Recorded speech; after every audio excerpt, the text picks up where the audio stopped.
اعوذ باللہ من الشیطان الرجیم۔ پناہ مانگتا ہوں میں اللہ کی شیطان مردود سے۔ بسم اللہ الرحمن الرحیم۔ شروع اللہ کے نام سے جو بڑا مہربان نہایت رحم والا ہے۔ دا باٹم لائن کے ناظرین اکرام، السلام علیکم۔ محترم ناظرین، ہم اپنی آج کی ویڈیو میں حضرت بابا بلے شاہ سرکار رحمت اللہ تعالی علیہ اور کلو کلفی فروش کا قصہ آپ کے سامنے پیش کریں گے، جو یقیناً آپ کے لیے دلچسپی کا باعث ہوگا۔ ناظرین، آپ سرکار نے فرمایا، چانن دے لئی وچ ہنیرے جندہ جالن والے، وس دے رین اجاڑاں دے وچ دیوے بالن والے۔ حضرت بابا بلے شاہ سرکار رحمت اللہ تعالی علیہ کا وصال سن 1171 ہجری بمطابق سن 1785 عیسوی کو قصور میں ہوا۔ بوقت وصال آپ رحمت اللہ تعالی علیہ کی عمر مبارک 110 سال تھی۔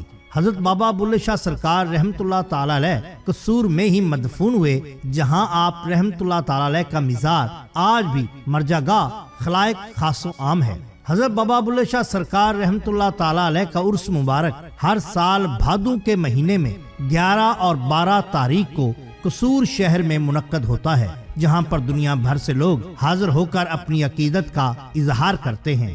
عرس مبارک کے موقع پر محافل کا انتظام بھی کیا جاتا ہے، جن میں عقیدت مند اپنی عقیدت کا اظہار کرتے ہیں۔ اس موقع پر حضرت بابا بلے شاہ سرکار رحمت اللہ تعالی علیہ کی کافیاں سنائی جاتی ہیں، جس سے محفل میں ایک روح پرور منظر قائم ہو جاتا ہے۔ ناظرین کرام، یہ سن 1958 کے اواخر کی بات ہے۔ عرس حضرت بابا بلے شاہ سرکار رحمت اللہ تعالی کا دور تھا۔ اس زمانہ میں دربار عالیہ پرانا تھا، احاطہ بھی وسیع نہیں تھا، ارد گرد اکا دکا مکانات تھے۔ دربار عالیہ کے سامنے وسیع پیمانے پر سرکاری اراضی موجود تھی، جہاں پر گرمیوں میں لوگ چار پائیاں ڈال کر رات کو سو جایا کرتے تھے۔ کلو کلفی فروش کھڈیاں خاص میں رہا کرتا تھا۔ یہ ایک گاؤں ہے۔ اس کے پاس ایک گدھا گاڑی تھی، جس پر اس نے کلفی والا ڈبہ سا رکھا ہوتا تھا۔ اس کے علاوہ چند اور چیزیں بھی وہ سجا رکھتا تھا۔ ارد گرد کے علاقوں، گاؤں اور خصوصی طور پر میلے ٹھیلوں پر جا کر اپنی روزی کماتا تھا۔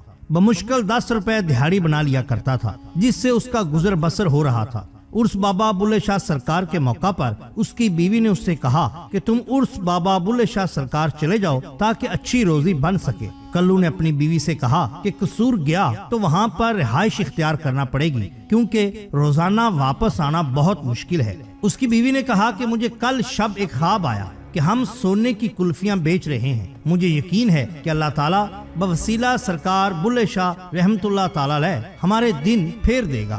تم اس بار ضرور میلہ پر جاؤ۔ خیر، کلو اپنی کلفیوں والی ریڑھی لے کر صبح سویرے ہی کھڈیاں خاص سے قصور چلا گیا۔ وہ دوپہر کو وہاں پہنچا، 5 یا 7 روپے کمائے اور رات دربار عالیہ پر سو گیا۔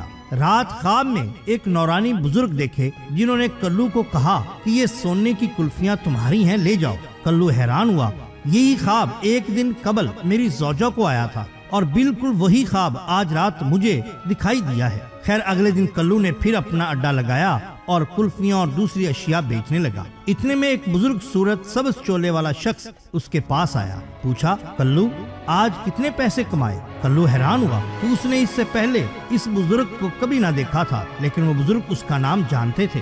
خیر، بولا، حضور والا، آج تو صرف 2 روپے ہی کما پایا ہوں۔ اس بزرگ نے فرمایا کہ اپنا تمام سامان، کلفیاں اور مٹھائی وغیرہ زائرین میں بانٹ دو۔ کلو کہتا کہ میں نے عرض کی، حضور میں گھر کیا لے کے جاؤں گا؟ بیوی بچوں کا گزارا کیسے ہوگا؟ بزرگ نے کہا، جو کہا ہے وہ کرو۔ خیر، کلو نے سارا مال خدا کی راہ میں بانٹ دیا۔ اگلے دن پھر ابھی تک عرس میں زائرین موجود تھے۔ کلو نے اپنا ٹھیلا لگایا، وہی بزرگ پھر سے حاضر ہوئے اور فرمانے لگے کہ سب مال زائرین میں بانٹ دو۔ کلو بولا، حضور مجھ غریب کے پاس صرف آج کے دن کا ہی مال بچا ہے، اگر یہ بھی سب کا سب بانٹ دوں گا تو بھوکا مر جاؤں گا۔ بزرگ نے کہا، جو کہا ہے وہ کرو، اور آج ہی ابھی اسی وقت اس جگہ سے چلے جاؤ اور دوبارہ پھر یہاں کبھی نظر نہ آنا۔ کلو بیچارہ اپنا ساموں لے کر سب بانٹ کر گھر واپس چلا گیا۔ گھر واپسی پر بیوی نے پوچھا، کیا کما کر لائے ہو؟ کلو نے تنزن کہا، وہی سونے کی کلفیاں جو تم نے خواب میں دیکھی تھی وہ کما کے لایا ہوں، اور برا سا منہ بنا کر